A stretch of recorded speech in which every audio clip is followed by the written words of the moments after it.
माझ्या प्रिय भक्तांनो, सुखदुःखाचा फेरा हा कुणालाही चुकलेला नाही. कठीण काळ येतो, कसोटीचे क्षण सोबत घेऊन येतो, पण हरू नका, खचून जाऊ नका, प्रयत्नात कसूर करू नका आणि कर्माला चुकू नका. स्वच्छ नियत आणि अखंड विश्वास ठेवा आणि अनन्य भावाने आमचे चिंतन करा.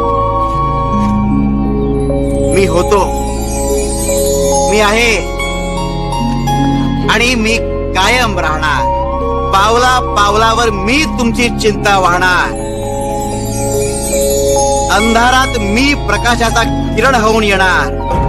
प्रलयावरही मात करी जो गुरुचरणांशी पाहे. घेऊ नकोस,